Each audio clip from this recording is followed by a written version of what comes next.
All right, welcome back to the Bendy Nurse, episode 3. Today, I'm going to be talking with Zada. She's an occupational therapist. We used to work together when I was doing inpatient nursing, and so she's going to talk to us today about her journey with Ehlers-Danlos and endometriosis. So briefly, we worked together, like I said, when I was working inpatient. So that was what, 2018 to 2020-ish? When did you work at Richland? I was there 2018 until early 2021. Okay. And I still do like one weekend day a month Oh, there. do you? I Okay. do. Okay. Okay. Oh, wow. Um, You've got a lot yeah. going on. Yeah, Mm-hmm. very busy. Very busy. Very.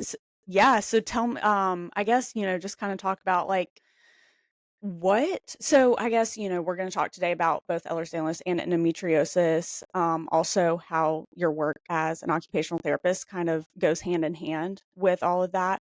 I see physical therapy. I've never seen an occupational therapist. So this is definitely going to be a learning experience for me today. Talk briefly about what led to your diagnosis, kind of what that journey was like, when it started, how long it took, did endometriosis come first, all of that. So endometriosis came first. I started having issues in high school. And knew something wasn't right. It wasn't, your normal like period pain and that kind of stuff. So statistically it takes like 7 years to get diagnosed with endo. Okay. Because they like to try all the different approaches, birth control, all that kind of stuff before the only way to confirm Yeah. endometriosis, which is to cut you open. Right. Um, which I mean laparoscopically, so sure it's not a Right. full Not on. like a full, Yeah, but it's still, you're going into surgery. You're having a right. procedure. Right. So, I got diagnosed with that in 2010. Yeah. No, Wow. Okay. no, no, no. Was When that, did I feel, okay, maybe I'm wrong, but I feel like you got diagnosed when I was when we were working in the hospital. Maybe I'm wrong. Maybe you were just posting about it, but I was posting more about it. okay, I got okay. it was my confirmation and my surgery was senior year of college. Okay, so Yeah. that's 2014. Okay. So yeah, 2014. There we go. So Yeah. that was the endometriosis diagnosis. Um, but then when I was at the hospital in 2020 was when I had my first like excision surgery, which is like a step Oh, up from really? just like the general ablation. Because I had already met my deductible for the year by getting my gallbladder taken out Oh, in the middle right. of COVID. Oh, good. Um, Man. which after like kind of reflecting on it, we think maybe I had COVID and that was like an exacerbation Yeah. experience because it was pretty wild. Um, but since I met my deductible from that, then Yeah. I was like, okay, well, let's do this endo stuff too. Right. Um, so yeah, that was when Ma- that was. Um, and then EDS was last year. I Really? Yeah. Yeah, I don't think it's been too long. Um, What did you like? I don't know. For me personally, it was like I I just was always having these random medical things, but I never started like thinking something was wrong and connecting it for several years. Is that kind of, I mean, because you were going through everything with the endometriosis, so you were probably like, I don't know, hyper focused on that. And then did you start having other things that you're like, okay, this is not endometriosis related or something like that? yeah, I mean, for a while I was like, oh yeah, this is just endo, I have a lot of GI Yeah. issues. And since 2020-ish, I've had a lot of health things, Yeah. I was on a bunch of different medicines for my endo and things were Mhm. going well with that. Um, and I'm also 32, Yeah. so I'm also aging. Right. I know I turned I 30 in know. August and I was like, "Oh." I'm just kidding. Yeah, But yeah. so I just started having like, I mean, I used to be a runner, like an avid runner. I would run 5Ks after working at the Mhm. hospital. Not like, Yeah. I would run three plus Right. miles after Yeah, working a full shift at the hospital. right. Get up and do it When you're again the on your next feet day. all day and already exhausted. Yeah, so Yes. you had a And lot of then yeah. yeah, no. So that was one thing that got me towards quitting the hospital is my husband Zach was like, "You can't keep doing this. Like this is Yeah. not good for your body. Like it's clear that it's draining you." Um, I would come home and like immediately go to sleep basically. Mhm. So finally I was like, okay, I shouldn't do this full time. It's too much on my mental health and too much on my physical health. Yeah. So that's when I left that and then I switched part-time to doing outpatient and home health Mhm. pediatrics. Okay. Um, and then in 2024, I started my own company. Okay, Um, great. Yeah, so that was so and then so that you gave me a lot of freedom yeah. from like a rest standpoint. I mean, Yeah, no, I'm I do sure. work my tail off, but Yeah. But kind of it's nice to in have a that way, flexibility. yeah, flexibility create not necessarily creating your own schedule, but I mean creating your own schedule and what you can handle, taking Yeah. patients you can handle and so I mean, but you were doing that plus going through getting your diagnosis of EDS and so that was probably a lot. Yes. So I have a lot of low back issues, which Do you have a tether probably cord? not that I know of. Yeah. Um, but it started at the hospital because I probably Yeah. lifted a patient wrong. Oh, I'm sure. Because when I first started, we didn't have as easy access to all of the devices to help get Mhm. patients out of bed. Right. A lot of it was manual lifting, Yeah. even though they claim that they don't want you to do that, but Right. there's a lot of that. Yeah. So low back pain, and then obviously working as a pediatric OT, I sit on the floor all day, every day. Mm. So that does a number to your low back. So I was like, Yeah. this isn't great. Um, I have worked with a pelvic floor PT, Mhm. which has been more for my endometriosis stuff. Yeah. Um, but in working with her, she was like some of the stuff you got is a little, there could be Yeah. something else happening here. I'm And in pelvic her, floor PT right now. Yeah. oh yeah, it's good. I'll just be honest, I have pelvic floor prolapse. I'm sure. Turns out Yeah, it's related. yeah, And it's not from birth. So that's fun. yeah. Just sharing Mine's everything. tilted in some weird way. Yeah. I was like, cool. Why has nobody told me that Yeah. until recently? Yeah. Yeah, I know, right? Like, oh, this is good to know all those years that I had those pap smears and stuff. No one cared to Mm-hmm. mention that. Yep. That's what I thought. I was like, "Wait, what?" And she was like, "Yeah, most people don't ever know until they're in pelvic floor PT." So, and which I feel like so many people think all of these things should be obvious to someone, but it's like, it's not necessarily that obvious. Mm-mm. Things aren't No. hanging out. Sorry. Right. Right. You know? And like, it, there's always a level of discomfort, Yeah. with Yeah, things, I'm sure. Yeah. but um, and I always was just like, well, I guess this is just how it's supposed to be, and maybe I'm just more Yeah. sensitive to painful experiences Yes. until, finally getting the diagnosis and like finally having providers that hear me out. Like Yeah. I even had um, like providers using like a pediatric speculum on me so that, Oh, yeah. I wasn't dying every time I had to get a pap Oh, I'm smear. sure. Yeah. Because especially with my apparent tilted uterus, like Yeah. I know. cool. Like, what, retroverted, whatever. Yes. Yeah. Yeah. Yeah. Yeah. It's Um, so much fun. it's terrible. I'm glad though that you had providers who it's like a phlebotomist being like, "Oh, you want a butterfly needle? We don't ever routinely use butterfly needles." Going same with the speculum. Like, thank goodness a doctor actually did that for you Yeah. instead of just telling you to suck it up and deal with Suck it it. up. I don't know. Yep. Because they've done Yeah. that before, obviously, in Yeah. a different way, but Yeah. yeah. What's your experience been as a healthcare provider and being on the other side as a patient, kind of going through you feel like you have more empathy for your patients than providers are giving you. Did you have that experience? Oh yeah. I mean, I definitely came up in a caregiving home. My older Mhm. brother is profoundly autistic, um, and he has epilepsy, and he Mhm. requires 24/7 care. So I was already like nursed into that growing up. Yeah. I'd already had a lot of empathy. I was used to advocating for him because not many people would. He couldn't Yeah. advocate for himself. Right. So anytime I was in, a situation where I noticed kids were like bullying him, or, Mhm. I was that little sister that was like, hey, Right. Heck yeah. Yeah. um, so, and I've seen a lot of stuff. I don't know how much on social media you see, and like, I mean, my whole feeds are either like chronic illness, neurodivergence, or like my other hobbies.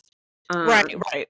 but it's like how many eldest daughters that grew up having to parent in some sort of scenario Mhm. grew up and joined a healthcare profession or like a caregiving Oh, profession, I and it's like have that's all not we seen something like want. that.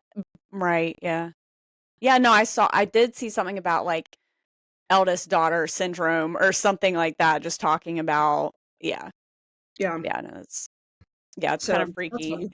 how yeah. But yeah, I would say like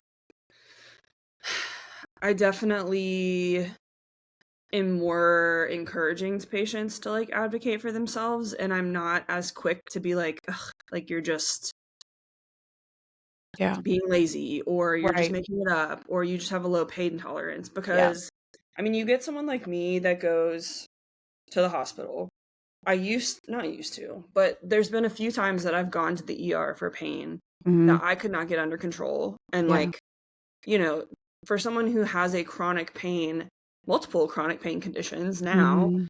um, I don't want to go to the hospital. Like, I Right. will do everything in my power to alleviate it at home, because the pain of getting into a car and going to the ER and sitting and waiting in the ER, I don't want Right. to do. In that uncomfortable chair, feeling like you're being judged, like, Yes. Like yeah, literally it's not hunched ideal. over, stomach to knees, in Mm. pain, just like waiting for them to possibly help. Yeah.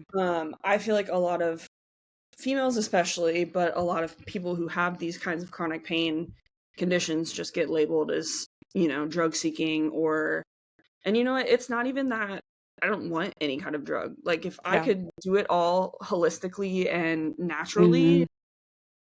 that's what I want. I Yeah. I don't have any hardcore pain med because I Oh, don't want yeah. to use that, you Yeah. know? Yeah. Um, Yeah, no, when I had to go to Park Ridge, when my initial rib subluxation happened, I told the provider, I was like, "I do not want an opioid." I was in so much pain, I could not move. mhm, I didn't know what was going on, and they gave me a shot of Toradol, and I was blown away. I was like, "Wait, this is a non-opioid that's, like, almost totally relieved my pain." Like, wow. I didn't even know that was a thing, but I have there's a history of addiction and all of that, and I was like, I can't open that door, mhm. but, for Christmas, I asked for a heating pad, like a heated neck, right, stuff like that, like, Mhm. Oh, there yeah. that stuff works, not for everything, but Right. there's benefit to, It like, the takes the holistic edge off. approach. Like, I Yeah, would say, like, I don't think anything has, like, 100% done away with yeah, pain, but, like, it helps, you yeah, know? yeah. Like, there's so Do you many f different things. do you feel like yours is worse around the time of your period and stuff? That's a great question. So something that I've come to, like, learn about myself, I also believe that there's a high probability that I'm autistic as well. I just am very high masking compared to my Yeah, brother. yeah, yeah, yeah. Um, Yeah. and there's so much information around the genetic component of autism. Mhm. Yeah. And, I've mentioned to my mom, and she was like, well, if you got it, it's from your dad. My Oh, dad really? My dad was an engineer. He went to Georgia Yeah. Tech. Yeah. He loved numbers. He was a woodworker. He had Yeah. plans for his garden outside. Like, he would draw physical Oh my plans gosh, yeah. of all of his plants outside and, like, Oh my Tell me gosh. that's not neurodivergent. Tell me Right. that's not neurodivergent. I know.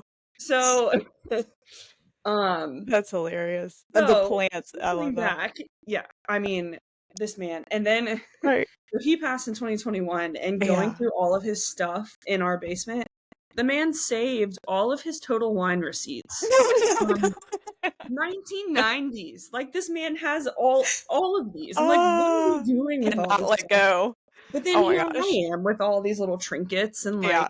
I don't want to get rid of my trinkets either. Right, So, right, right.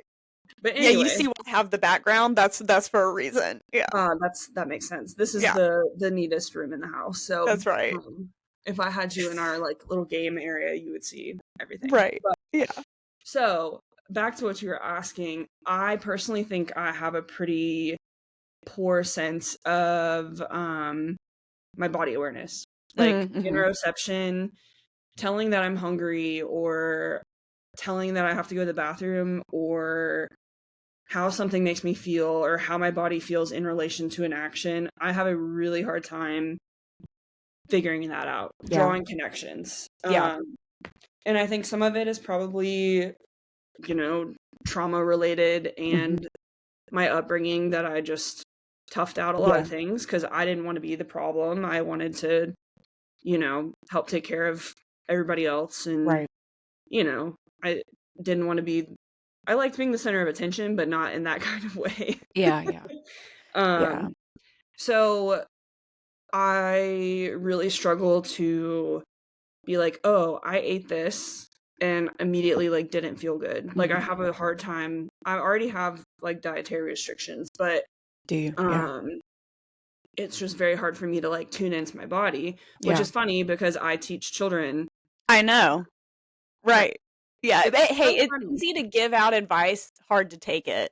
Yes. Like, It's like, do as I say, not as I do. Like, right. Right. I can I I was at therapy the other day, and my therapist was like, we were talking about, like, a sensory diet kind of thing, and she had never heard of a sensory Oh, diet. I have not either. I'm writing that down. Okay, well, Yeah. let me give you a Yeah. little Tell education. me. Yeah. Basically, it's just finding things that help either stimulate or calm your sensory systems, which there's so many different ones. There's like Yeah. vestibular, so movement, there's touch, there's smell, like, think of all the systems. So if you're someone who likes lavender, Mhm. like, have a lavender candle or a lavender diffuser, use it during the day, use it before you're going somewhere that, like, could promote stress, or use it when you're overstimulated. Um, for me, like, I have a fidget. I can't show you what it is, but I have a fidget. Like, I play with those things to help Yeah. keep me regulated. But Yeah. she was talking about, like, coming up with a list of things that I could do at the end of the day when I get home and basically shut down because my body's exhausted, my brain's Yeah. exhausted, and I just scroll on my phone for an hour plus, and then Yeah. I'm like, "Oh crap, it's been however long and I haven't moved." Yeah. Um, so I was talking about a sensory diet, and she was like, "Well, what would you tell your patient to do?" And of course, I was like, "Oh, blah blah blah blah blah." I gave off all of the things I would recommend, and then I was like, dang it, like, I gotta do this for myself. But Yeah. now it's like I gotta think of all the things. Like, I like to fidget, I know that, but Mhm. there's so many deeper things that you can do, um that, like, you wouldn't even think about, like eating sour chewy candy. That's Mhm. one I like to recommend for kids a lot Mm. because it's like an extreme flavor along with, Yeah. like, a heavy motion. I'm sure. Yeah, no, that makes a lot of sense. As I saw So, Eric in the kitchen earlier eating Sour Patch Kids, and then I'm like, I start salivating thinking about it, and then, just yeah, that's interesting. mhm. Um, so I am on my little journey to being able to tune into my body a little bit better. It's Um, hard. But mhm, and then, I mean, I don't know if you experience this, but I mean, it gets scary to tune into your body too because I don't know, I hyper focus on everything. And mhm, then I mean, I even told the neurosurgeon in my follow-up last week, I was like, "Look, I've tried not looking into this a lot because I don't want to read about a symptom of something and then convince myself that I have that mhm, because then I'm going to go down a rabbit hole and then I feel like I'm gaslighting myself, Mhm. because I'm like, do I have this? Do I not? Like, is this truly what I'm experiencing? And then But I don't then know. there's so many things in the EDS umbrella Yeah. that go hand in hand. Yes. I You know, mean, like dysautonomia, MCAS. yeah. I mean, I definitely have some like histamine type of flares. Like we were talking about the ear stuff and like, Yes, do you and have it's like a lot of itching and yeah, like the facial flushing that's like mm, the butterfly across your face. I get that, and it's hard yeah. to figure out what triggered that, if anything. I And mean, that's such a hard thing. I've heard that's a really hard thing to get diagnosed. Um, yeah, I and haven't so pursued that. yeah, no, yeah. I just know there's something up, Oh, but for sure. No yeah. doubt. Yeah. Um, so Yeah. yeah, the POTS that's under there. I don't really have too many POTS symptoms, but Yeah. at the same time, like ADHD, autism, neurodivergence, that is also like a branch involved in all Yeah. of No, these. I mean, the You know? geneticist literally asked, "Do you have a diagnosis of autism?" Or well, I was like, "Now, That's do interesting that I? he asked you that. No." He did. And I He was like, didn't "No, but ask do me I that. I think I must have do?" been really Yes. masking well. Right, right. Yeah, no, I know. I talked way too much during that appointment. But no, it was one of the first. I had to. I was like, okay, I'm just gonna stop talking. You lead the conversation. So I was like, I'm so sorry because I could talk all day about all this stuff. Right. You need to lead it. Yeah. No, he asked that, and I thought that was interesting. He also asked me if I had a good memory, and I was like, yes. That's Yeah. strange that you asked that, but yes. Yeah. Like I that's have a one of good like memory for like weird things. exactly. Yeah. But I think it's usually the Things nobody cares gaps in about. my memory are due to like brain fog or Yeah. overstimulation. So like that's why I don't remember some things, but like I Yeah. remember weird Yeah. random things. Oh yeah, no doubt. Like Eric gets annoyed by it, but Eric will tell people if Mallory like says something, if Mallory doesn't forget anything. If Mallory Yeah, says something, it actually happened. Like it's fact. yeah, like you can't get away from that with Mallory. But yeah, That's so so funny. it's not a great thing always. So what about going through all of this? I mean, I know we talked about a little bit about being an empathetic provider and being on the side of being impatient, but how has your journey through all this impacted your career as an occupational therapist and your approach to client care or patient care? I'm sorry. Um, I mean, yeah, from the empathy perspective, I definitely feel like, Like um, you said, like you're not automatically going to jump to assuming that they're making something up or that they're lazy or stuff like that. yeah, and a lot of times I find that depending on the kid, I have a good bit of parents that like come back into the therapy session or like are present in the home in the same room where I do therapy and stuff. Mhm. Um, so I do a lot of like parent education, and in that there's also, sometimes I feel like I'm their therapist too. Like, Oh they're yeah, for talking about sure. all the things that are going on because they're at home with a Yeah. medically complex kid. Like, I get it. Yeah. Um, so I would say I can't necessarily say that like the EDS side of things has Yeah. me approaching things differently unless like I see a kid that's in a more hypermobile Mhm. state. Yeah. Um, but I do think like the neurodivergent side of things, I feel like I'm much more in tune with Yeah. my kids than, a neurotypical provider might be. Right. I feel like I am more in tune with like, okay, we need to take a break, we need to do something like Mhm. this. I don't like to push, I mean I challenge, but Yeah. I'm a very child-led um Yeah. therapist because like I believe in like the autonomy of a child and like Mhm. letting them kind of steer the direction, and I just make my activities geared Yeah. towards goals while they're picking what they want to do. Yeah. That's really Um nice.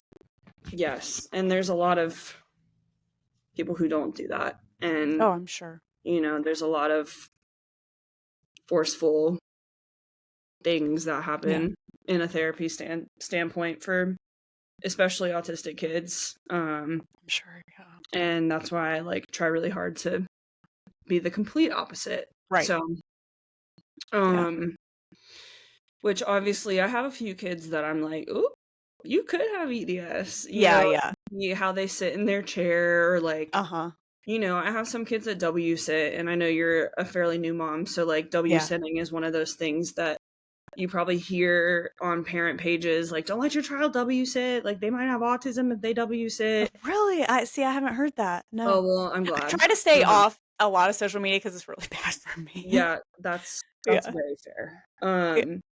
Yeah, there's like a whole culture around W sitting, and like in some ways it is bad. It's if your child has like poor core control, Mhm. by sitting in a W with your legs splayed out, you're like widening your base of support, so you're not having to work as hard to stay upright. Okay. But someone neurodivergent and or with EDS, that just may be what's comfortable. Like Yeah. that just may like I cannot sit with my feet on the floor. Like right now Yeah. my feet are up under me. Like I anywhere I Oh, go. so like, I have no idea what W said. Is that when your knees are in the air and your feet are on the ground kinda thing? No, Like, your knees are on the floor. They're just like your butt's between your knees and your feet are behind you. So like if you're in a high kneel position and you bring your legs out and then sit down. oh, yep, that's okay. Okay, yep, I'm looking at that. Okay. Yeah. Okay, that So makes a that's lot of something sense. that a lot of OTs correct. And like depending on the Okay. child, I'll correct it. But Yeah. uh Depending on the child. Yeah, again, it's patient specific. Yeah. mhm. Okay. Yeah, no, that's Yeah, because interesting. people with hypermobile EDS, we cannot sit in a chair like a normal person. I don't know about Right. you, but I am always changing positions, putting some foot up Yeah. somewhere, propping myself. I mean, Yeah. I all my life my parents were like, "You have to sit ladylike, like you have to Right. be ladylike." And now it all makes sense. It's not that I was just Yeah. trying to be a slob or something. Like Right. I was uncomfortable. Yeah.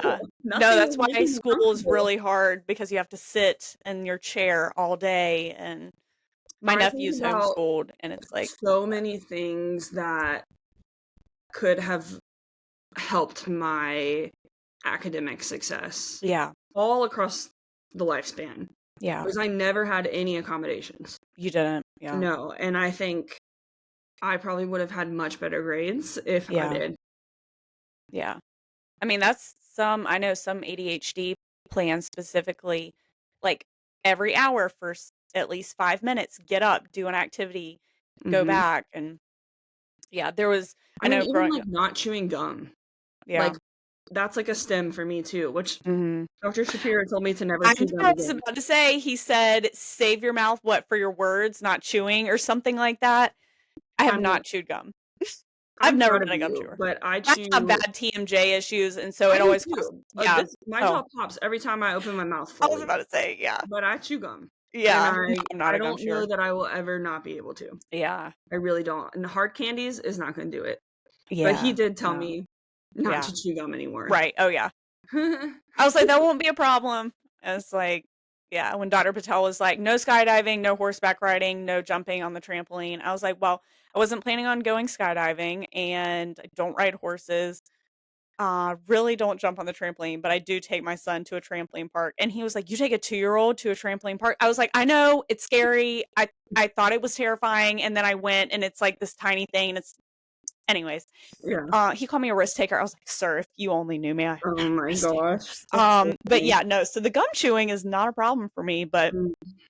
yeah. I mean, you gotta do what you gotta do. When he said that, I was like, "Oh Oop, boy." And oop. one of my best friends was there with me when I Was went she? for, like, Yeah. my follow-up, and we both Yeah. kinda looked at each other, and she was like, Right. That is she's not "So, gonna take that advice, sir. no, Yeah. no." So what about so we talked about, like, what was it? I was about to say sensory salad. The Sorry. sensory The salad. sensory salad, the sensory diet. What other things, can occupational therapy help with people who have hypermobility or EDS, autism, stuff like that? Um, Because I mean, I'm sure there's a big answer to that, but yeah, I was gonna say, I mean, I could yeah. talk for hours, but Yeah. focusing more on, like, the hypermobility, joint Yeah. stability type of stuff. There's a lot of added activities that I can add in for a child to like Mm. work on stabilizing their joints. So I do go to pelvic floor PT. Her husband is also a PT, and he Really? sees me for like my low back and like my Mhm. joint stability and stuff like that. So we do a lot of like light body weight stabilization, strengthening, that kind of stuff. So I kind of carry some of that over into my practice Mm. when needed. Yeah. I definitely am very much more like most of my kids are under 3. I do Yeah. mainly early intervention. So a lot of my practice is, play skills, Yeah. puzzles, coins, blocks, coloring, things like that. Like working on fine motor skill type things Mhm. or okay. Fine and visual motor skills. So I Oh, don't okay. do as much physically as, Mhm. you see an OT in the hospital. Like we're Yeah. moving them around, we're up and doing things. They're doing TheraBand exercises, like, all of that. With my older kids, it's easier to like give them exercises to do that are kind of mundane and just like, Yeah. I mean, they still are more fun than just pinch all of these things or, Right. um, but yeah. I'm picturing that. That's funny. But with like the younger kids, you can't really do it that way. Like you have to get creative. Yeah. Um Especially to hold their attention. I mean, my son turned 2 in July, and I'm, like, trying to think about how he would do a I session, mean that like 2-year-old age, between the like saying no and like wanting to be independent, yeah, just learning how to walk, because I mean right. obviously a lot of my Yeah, kids are delayed, so delayed, yeah. they're like just learning to walk. They're all over the place and like attention span of a fruit fly. Like Absolutely. Yeah. they bebop all over the place. But at the same time, like it's developmentally appropriate, Yeah. like they're Yeah, yeah, not gonna yeah. attend to a task for that long. Like Right. I coach soccer too, which I don't you I may know had no that. idea. Yeah, I do a lot. I do Yeah, way more than I should. you I do a coach 2 lot. soccer teams actually. Right. Um Oh my gosh. my therapist was like, the way that I started feeling better was to just stop doing everything. And I was Yeah. like, I can't, sorry. But Right. anyways, Right. so they taught us in like one of my coaching licensing classes. Um, I coached 12-year-olds, like 11, 12, 13, that Okay. range. At least they're Um, not 2.5. yeah.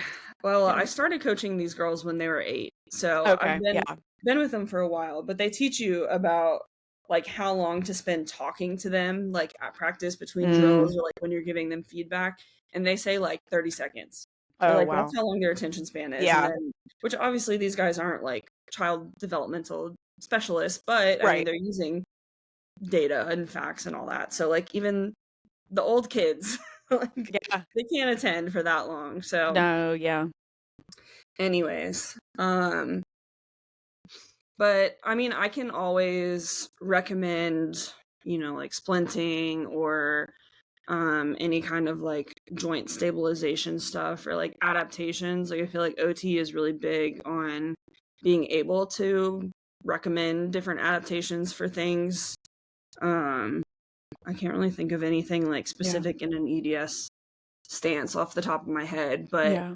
um we're most of us have to be pretty quick on our feet and I'm creative sure. thinkers and come up Yeah. with, a way for you to do a task that Yeah. gives you pain in the way that you're doing it, but let's figure out how to do it differently. Um, Interesting. so I feel like we definitely can be utilized in an EDS world. Yeah. Um, but usually PT is the go-to Yeah. for that. Yeah, that makes sense. Oh, hey, Robbie. Yeah, yeah, no, that makes a lot of sense. What about let's see, so we talked about sensory. Sorry, that's my dog. Um, do you see connections between your EDS and pelvic pain, hormonal health, all of that, or do you kind of separate the difference in your mind? Like you dealt with the endometriosis diagnosis for several years prior to the EDS. Like, is it still separate in your mind, or is it kind of go hand in hand now? No, it definitely goes hand in hand. Yeah. Especially because so endometriosis like isn't just a reproductive disorder. Yeah. Um, Endometriosis has been found all over the body. Like Wow. you can have it on your diaphragm, you can have it. Wow. That's crazy. Um, yes. So So I technically, can you be wonder. bleeding and you're like bleeding from your diaphragm? No, Is so that it's not that. It's just it's okay? a Just like the tissue that is tissue? similar to the tissue that lines the Okay. uterus is Okay. what grows elsewhere. Okay. So it's not actually the endometrial tissue, Okay. like, um, It shows how much I don't know about well, endometriosis. and Yeah. that's the thing is there's so much that's not known. So people are like, "You Yeah. have endo, like, why are you in so much pain?" And it's like, well, my appendix was adhered Wow. to my abdomen. Mm. I don't know all the specifics, but like Something. things were stuck Yes. together Yeah. basically. Like that's what it is. They're That's adhesions. crazy. My ovary was stuck to the back posterior wall. Wow. Like I wonder if my gallbladder actually was endo Yeah. related. I don't think they did that kind of pathology on it. Yeah. But my appendix was covered in it. Wow. So Did you my have mom's appendix was covered in it. really? Does your mom have endometriosis? Wow. Yes, not to the extent that I do, and they didn't know until she had my brother, I think. Like it Yeah. was like after it was like early on. I mean, Wow. early motherhood, I Yeah. guess. Whereas me, Wow. Yeah. yeah. But it definitely it's all tied together in my brain. Yeah. I have a friend who she is a nutritionist. Mhm. I always mix them up. She's like a functional nutritionist. You probably would like to talk to her. I should give you her information. Right. But Yeah, yeah, yeah. she does like mentorships and work with girls with endometriosis and PCOS and all kinds of stuff like that. But she's got her own thing. She's got endo. She thinks she's EDS. She Yeah. thinks she's autistic. So like we're like we geek out about Right. stuff like that sometimes. Yeah. Which where was I going with this? We were talking about endo and the everything being Oh, yes, yes, then a yes. lot of So yeah. she had excision surgery a couple months ago, and they found it like low back. That's And we were just talking wild. about, yeah, we were talking about like, okay, so all this low back pain, are you just having like, are there adhesions that Yeah. are causing this kind of discomfort? You Present know, and throughout it's your body in places you never right. And it's imagined. just, it's crazy. And then obviously that paired with like poor connective tissue and poor Mhm. joint Of stability, course. Yeah. of course my body You're is just a just, disaster. Yeah. yeah, of course I can't Yeah. use any of my muscles the right way. Like, Yeah. Wow. so I definitely am doing a lot better on not having to label like I'm having this pain because of my blank. Mm. I just know I'm having this pain because I have I would love all. to get to that point. Yeah. Yeah, I mean, Yeah. sure, there's plenty of times where I'm trying to pick it apart, like from a Yeah. GI standpoint. Right. We're definitely still trying to do that, but like when something's hurting, I'm like, well, here we are. Yeah. Another day, Yeah. another pain. Yeah, no, my mom and I have talked a lot because it we think my EDS came from my mom 'cause she's got hypermobility. She's got a lot of pain and stuff that she's just always pushed through. My mom is the complete opposite. She doesn't go to the doctor, and I go to the doctor too Mm, much. And mm, she was like, "Well, yeah, Mallory, of course I've gone through that, but I never went to the doctor for it." I mean, she was told she had the neck of an 80-year-old which I don't know. They told me my CCI is going to get better when I get old because I'm going to have arthritis in my neck and it won't be as hypermobile and I won't have as much pain. I was like, "Well, that's something to look forward to, I guess." Um, but yeah, I don't even know where I was going with that. Oh, we think I got it from my mom. But anyways, hold on. Are you there? okay, I hear you now. Oh, But you're there still you are. frozen. There you are. Sorry. Um, I don't even know where we were going with You that, were saying your but mom talking about yeah, having and not going to the doctor. yeah. I don't know. And I Sorry. wonder if my brother has EDS because he's got some Yeah, I weird. was gonna ask about that. Um, and Which parent do you think you got it probably my from? dad. Or yeah, I think I wish I had like had all of this before he knowledge passed. before he passed, Yeah, because there's so many things that I'm like, I think I got this from him. right. Oh, I'm sure, yeah, and my dad's in a wheelchair, so it's like, I can't even do a bait and score on him, I mean, I Right. guess we could do a thumb, but yeah. No, Yeah. it's I mean, my interesting. brother's got all kinds of weird things he does with his hands, like, Yeah. there's no way he's not. I mean, Oh, I'm sure, yeah. the boy's always, like, twisting, spraining ankles, like, which obviously he's got proprioceptive stuff too, like, Right, poor of body course. awareness, poor balance, but that could also be Yeah. linked to it, you Right, know? it could. And, You never know. is Yeah. it another thing that you wanna go try to get diagnosed? Will I it make know. a difference? Like, what for someone like me, I feel like getting the diagnosis, both of, like, my endo and, Yeah. EDS was, like, really important all around, to For justify the yeah. way that I feel. Yeah, I think that was it for me, was Mhm, justifying how I feel, because mhm, I mean, like I've said, I felt like I started believing that I was making it up because tests were mhm, normal, stuff like that, and then, and of course, there's not the genetic link for hypermobile yet, that at right, least they've published it, but, then when you get imaging studies and stuff, and the bruising and all of that, and it's like, "Okay, well, test may be normal, but imaging's not. So in a way it is kind of good to know, I guess. But what tell us a little bit about like your practice. Have you enjoyed, I know you said it was good for you leaving the hospital, kind of having that flexibility. What led you to start your own OT practice? Was it having that flexibility? for the most part, yeah. I was working somewhere previous, and it just wasn't vibing the way that it needed to, so a few of us left. So my friend opened a speech practice, and she's Mhm. got like 4 or 5 other speech therapists that work for her. Wow. And a few of That's a us pretty good have all practice. worked together. So Yeah. like we are pals. And I was like, well, like I could work for her, or I could do my own thing and like Mhm. hope for the best kind of Yeah. jam. Because I knew I wanted to leave the last job. I knew Yeah. it wasn't good for you, like my little stitch back there. I didn't notice I it. know. Yeah, I know. Yeah. It's like my Um, little mushroom squishmallow on my bed. yeah.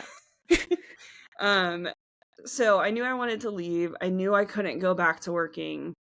Like, there's no way I Inpatient, could yeah. go work at Mm-mm. an outpatient pediatric clinic that's a salary job and be Right. expected to work Monday through Friday, 8 to 5, without leaving, like, Yeah. the office, Yeah. which, I mean, obviously, like, you can go do things, I'm sure, but it's pretty like, if you have a cancellation, they're gonna put someone in that spot so that they can Yeah. be seen Right.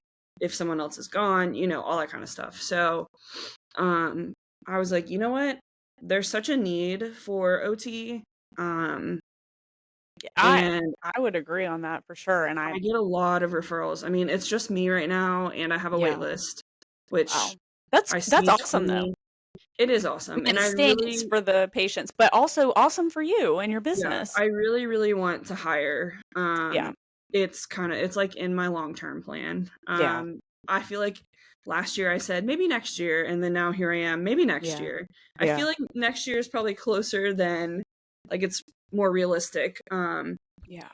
This year I was contracting someone to do my billing for me. And I kind of got me and my friend both got blindsided that she wasn't going to bill certain kids anymore. I guess just because of the rate of reimbursement and like the Hmm. extra work that had to be done to bill. Mhm. So I had to go through a crap ton of credentialing Wow. and all Okay, kinds of yeah, stuff to be mhm. able to bill on my own. Um, so I didn't know you had to get credentialing for that, wow. yes. So as a provider, I was already credentialed for a lot of things, but like my OT practice specifically was not credentialed to be a Medicaid provider because I was billing under this lady's business, basically. Mhm. Um, so I was credentialed through her company, but providing my services, Yeah. whatever. Um, and that takes forever because Yeah. the Medicaid office, they're like sloths, like in that Oh, movie Zootopia or whatever it is. They're just in slow mo. Um, And then, you've got to get credentialed with all the MCOs, and that takes Yeah, time. And so that's why I haven't hired anyone this year, is because I'm yeah, trying to get steady income yeah, back and flowing, which we're finally pretty much there, knock on wood. yeah, Um, so, and obviously owning a business, like, you're always going to have these kinds of like stressful seasons that you have to go yeah, through. Um, but, working in a job like this is stressful on your body, but I'm thankful that, like, when I do have a cancellation, I yeah. can go Take a home if I have a minute. big enough gap in the day. Like, Yeah. my favorite place to be is horizontal under a blanket with my Yes. dog on the couch. Like, I Yes. hate being upright. Yeah. Um, so any chance that I can, like, come home and lay down, like, I don't even have Yeah. to sleep. Sometimes I do, Right. but, Yeah, yeah, yeah. that's nice. That Sometimes is I nice. lay down on my little crash mat at the clinic. I do what I Yes. gotta do, Yeah. um, but I like the independence to be able to, if I need to go to PT, or if I need to, like, I had an ovarian Yeah. cyst rupture a couple months ago. Oh, Yeah, never had one of those before, but holy cow, I had no idea what was oh. wrong. I thought it was endo. My Oh, PT and my pelvic floor PT were, like, trying to figure out what was wrong, and uh, finally my friend was like, "You should go to the OBGYN," and I got a yeah. pelvic ultrasound, and they're like, "Oh, yeah, you got a bunch of fluid, like, hanging out there, and you've got another cyst on there," and I was like, "Fantastic. Great." Mm. Um, but it wouldn't have been as easy to drop everything and Right. go to an appointment like that if I didn't work for myself. Yeah. Um, Yeah. so from, like, a sick girl standpoint, it's really nice. Yeah. And I definitely do everything in my power to work, like, Mhm. if I'm not feeling the best, I'll still do my best to hang Yeah. throughout the day, but sometimes I may get to my 6th patient of the day and I'm like, I can't Mhm. do it. Yeah. Yeah, no, that's really nice. I think because 'cause I've been working from home now for a couple years, and when I was still working in the pediatric office, I worked 4.5 days a week, and I had to manage to get everything in that half day, but then I had no time for myself, like, to lay on the Mhm. couch. Yeah. So yeah, so that's a huge change mentally for sure. Yeah. Um, I don't give myself very much free time, especially with yeah. coaching. I know, I was Uh about to say, especially coaching, yeah. Right. yeah, because I coach And chewing from all your gum and like 5 to 9. Yeah, I mean, I'm just yeah, running yeah, my dog. right. We're Yes. running marathons all day, every day. Doing your Pilates class, like Yes, yeah. Do yes, you we think Pilates has been helpful for you in EDS? Because 'Cause I'm scared to do it because I honestly think I'm gonna pop something out of place and then be, um, like, limping. yes, it has been really helpful, but I have to modify a lot. Because I know And core strength is important and kinda supporting yes, your and whole my core's body. shot because it's been cut through Yes. multiple times. Right. And just it just is. But Yeah. when I first started, it was definitely hard for me to, like, not try to do everything to the full capacity, Yeah. and, like, understand, for me personally, that is okay. Like, I don't have to Mhm. go and do everything full weight and full reps or whatever. That I need to do Yeah. it on a weight that's comfortable, that I'm not using other parts to try to, like, make the motion happen. Get the end goal, yeah. Yeah, while keeping my body in the right That's hard to position. do. I mean, It's because I mentally feel tough. like we live in a society where you just I mean, you're expected to do everything the way other people are, and so then Yes. I think you're just like, "Oh, I'm just gonna do it, I'm gonna do it," and then you're like, "Ooh, I overdid it." Yeah. Yeah, So when I first started, I definitely had some trouble with that. yeah, But all the girls that teach at the workout are really awesome. And most of them know. Like, I've told them kind of just a basis of my history, and I'm like, if you see me and I'm, like, totally right. hyperextended and something doesn't look like right, like, tell me. Or if you see me modifying or, like, looking weird, There's a like, reason I'm trying to why. figure out how to do this without Yeah, destroying myself. right. Mainly my issue is my shoulder. I have a lot of, like, Really? subluxing in my shoulder, Mm. in Pilates specifically. Like, Oh, so I have to be pretty careful with, like, anything where we're doing, like, planking yeah, or, stuff like yeah. that. I feel like overall it's been really helpful. That's good to know. I like hearing As that long as you perspective. like modify and do it at the right pace Yeah. and don't go in thinking that you have to be a super strong bendy Yeah. human. Yeah, no, Because that's we're good to know. bendy, but we're not bendy for the right reasons. Right, no, again, like you said, along with the gum, he was like, "Don't do party tricks. No party Yes! tricks." Yeah. Yes! Yeah, and And I'm that is like my like, like thing. I'm like, look at my arm, and then I do this, and like I do it all the time. How can I not right. do this? Like Yeah, yeah, no, for sure, I people know, love like, it. my physical therapist the other day was getting on the table demonstrating something. There are 2 at the practice that I go to, and sometimes I have to see one if the other's schedule's full, and so he like anyways, his elbow hyperextends so far. I was like, "Oh my god." Like I would say it went further than your elbow did. Like it Wow. went Real far. crazy. I was like, look at your." He was like, "Yeah, yeah." Anyways, I was like, "That you might like have you done a full like Baton to see what you would like score at? Like can you touch the Right. ground?" Like, Right. anyways, he was like, "Oh," he was like so humble about it. Just That's as in, like, it's never he said, "Yeah, maybe it's crossed my mind before." I was like, "Okay, yeah, maybe you should think about it." right. Um, but, I don't know. Maybe he doesn't have all the pain and all the Right. issues, Maybe but he's just hypermobile, but right, you know? Yeah. I feel So like there's always something underlying. no, for sure, always. What about someone listening who may be going through a journey to get a diagnosis for endometriosis? What would your biggest piece of advice be for them? um Advocate for yourself and know that you're gonna have to like basically prove yourself to people that you've got something going on, but nobody can feel the pain except for you. Yeah. Nobody knows the pain that you're going through except for you. Because it's very person specific. Yeah. Um and kind of like what I said, like pain, discomfort can be normal Yeah. to some Right, right, right, degree, right. Like, are we but talking about, like, experiences kinda thing? yeah, I Like, yeah. mean, Mhm. any yeah. Yeah. Um there's going to be discomfort, Yeah. but pain Yeah. to the point that it's hindering is not normal. Yeah. Yeah. Um and that goes across the board, periods, Yeah. sex, anything like that. Um so I kind of tuned it out initially growing up. Yeah. I was just like, I mean, this is just how it's supposed to be, I guess, until I finally Right. I feel like that's a pretty common not necessarily with endometriosis, but, "Oh, I guess this is normal." yeah, right. This is just what girls go through. Right. Like we just maybe I'm just a baby, like, maybe my Right. pain tolerance is really low, where it Right. turns out I probably have a pretty high pain Yeah. tolerance Right. because, Yeah. here we Yeah. are. Yeah.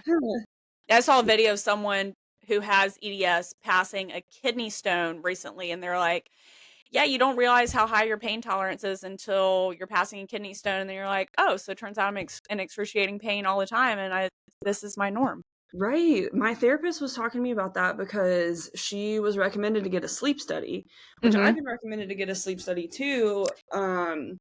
But they said when she had hers, she had no like apnea type of stuff, Yeah. but it was literally like she was not comfortable. Like they could like tell while monitoring her and all of her vitals and everything Yeah. that like her body was not like coming down and Right. resting. That So makes now sense. she takes like a low dose of gabapentin or something at night Mhm. and like Made a world sleeps of a great. difference. And I'm like, Wow. that's crazy that we just don't even notice it. Like Yeah. if I really tune into my body, I mean, I could probably tell you at least 5 things right this second that are not comfortable. Yeah. Um but like it is what it We is, don't really know any different. Right. Well, my mom, she, I said she had endo. Yeah. She said that having me and my brother was just like the worst period cramp she's ever had. Right. And I'm like, so are you telling me that maybe I could do it like Right. without having to do all the things? Okay. When I was okay, I've never been told that I have an endometriosis, but when I was in labor with Grayson, I was, like, just beat bopping around, and the gynecologist comes in, and she's like, "So, I don't know if this is true labor because you shouldn't be this comfortable." And I was like she's like, "We need to start Pitocin." I was like, "I don't wanna start Pitocin. Don't want Oh, to." no. Anyways, I had all the stuff, all the contractions going on the monitor. I was breathing my way through it. I had done a hypnobirthing class, all this Uh-huh. stuff, and then I'm like and then my mom's like, "See, I told you," because my mom was like, "Birth is gonna be so," anyways, my mom did not do an epidural for either me or my sister, so but I don't anyways, think my mom did either. yeah, I ended up getting one because I had to get Mm, I don't Pitocin, blame you. and yeah, so But I wonder, like, yeah. which No, one but, would like, you if I have another, I am going to go into labor again without an epidural unless I have to get Pitocin, then I'm getting the epidural before Pitocin this time, but I would like to try it again because I felt like I did, I don't know. doing I fine? believe your mom. I believe your mom, Yeah. for sure. The worst Yeah. period. Right, yeah. Yeah. So we'll see. I mean, Yeah. Ugh, gosh, crazy. So, alright, well, what about, any I don't know, anything else you wanna talk about? Any final thoughts? Anything you want to share? Anything important that you feel like, I don't know, invisible people should know about invisible illness who are not having to go through it on a daily basis themselves that you wish any stigma associated with it? I don't know. um, I mean, that's a good question. I would say, like, from an invisible illness standpoint, um, if we're talking about the pain, like, it's bad. Like, if Mm, I'm that's a good point. saying, "Oh my gosh, this is hurting me," like, unless I'm just like, "Oh, this is really annoying today," like, my joints being Because we need to stupid. talk about that too. Like, Right. yeah, But, like, if I'm having, like, an episode of pain, it's not just being dramatic. Like, mhm, I've tried to hide it, I've tried to be quiet, or, like, asking for help or something like that. Like, I do not wanna ask for help. I yeah, will do everything I can to not ask for help. But sometimes I just gotta swallow my pride and let somebody help me with something instead of trying to do it and, like, hurt my back or. yeah, Um But I don't know, I would just say that, like, you never know. People say this all the time. You never know what someone's going through. I mean, yeah, like, you look at me, I'm, like, slightly overweight, so you could think I'm lazy and not active, even though I do all kinds of things. I'm pretty right, yeah, on the move a mhm. lot. Um, you wouldn't necessarily know that I have connective I tissue think disorder and, s something along the lines of that stood out to me once. So, I grew up with a dad in a wheelchair, and, he would park in a handicap spot because he has to open the door wide, he has to get his wheelchair out and all of that, and he used to go up to people, there anyways, like, he may see someone who didn't have a wheelchair and be like, "Hey, man, like, save the spot for someone else." So, that was kind of the approach I took, and then one day, a lady with multiple sclerosis posted that she has a handicap placard, and you may see someone who's able-bodied walking into a building who parked in the handicap spot. You'd never know what someone's going through. Mhm. Like, she could be having a flare, she needs that spot, you truly don't know what people are going through, Yeah, and I and think, I think that's really important with EDS and, like, endo. I feel like it's a very, like, a dynamic disability in that, there's some people who one day they're using a rollator to help them get around or a yeah. cane, and then the next day they're fine. They're able to go out Mhm. and, like, Ex go to a restaurant with yes. friends or something, but Mhm. most likely that day of going out to a restaurant with friends and doing things is what's making them needing to use their Right. rollator the next Yeah. day or, Yeah. like, it waxes and wanes, and it is very much something that flares and goes down, and it's just you never know what version it's gonna be when you wake up in Yeah. the morning. Yeah. And I feel like a lot of people who see the coming and going are like, "Oh, it must be not that bad if, Yeah. it's not an everyday thing." And it's like, you're not gonna know that unless you're experiencing it for yourself. Yeah, and I used to be pretty big on I have like, an endometriosis, Instagram account, and I used to be pretty vocal on there. And then, you get the people who think that you're just complaining when like you're trying to bring awareness to something. Yeah. You know, like here's another sob story of this and this, but it's like, but you wouldn't know. Like if I never Yeah. said anything aside from being quirky and like Right. Yeah. autism, whatever, you wouldn't Yeah. know. You'd be like, oh, she can Mhm. bend her arms crazy, her legs bend a little Right. funky, Yeah. but you would never think anything of it. Yeah. Yeah. So I know. Yeah. Well, thank you for talking so openly about everything. I really appreciate it. And yeah. I know there are not a ton of people that listen to this podcast yet, but I'm hoping to like expand the amount of people who are listening to it and hope Yeah. that someone going through an experience like you've gone through can relate and just, I appreciate your advice and just kind of sharing your story because it's so important that other people know, like I've said, they're not alone. They're Yeah. not making it up. They're not crazy. They're not dramatic. Are you in that Thank you again. EDS South Carolina Facebook group? I'm not. Mm-mm. You should get in that and like You think so? post about it. Yeah. Okay. I No, don't I know did. what You'll like the have to send me rules the are, link but to that because, again, like I said, I've like until I started this podcast a couple weeks ago, I've pretty much completely dropped off social media just mhm. because I don't like seeing other stuff because I overthink everything. And I'm like, oh my God, I'm Yeah. not doing this. Am I a bad mom? Like, all that Well stuff. done. So yeah, Yeah. send me that link. Okay. Um, and definitely will. But thank you again Yeah. and good luck continuing on with your practice and all of that. So, and enjoy the rest of your Sunday. Yeah. And I hope you have a good week. And I'll talk to You you as later. well. A All right. pain-free week. Heck yeah. I know, right? The goal number one is the small things. Right. I hope not to be in pain. Mhm. Yep. Yep. Amen. All right. I know, right? Woo! All right. Thank you All again. right. I'll talk to you Good to later. talk to you. All right. You too. Bye. Bye.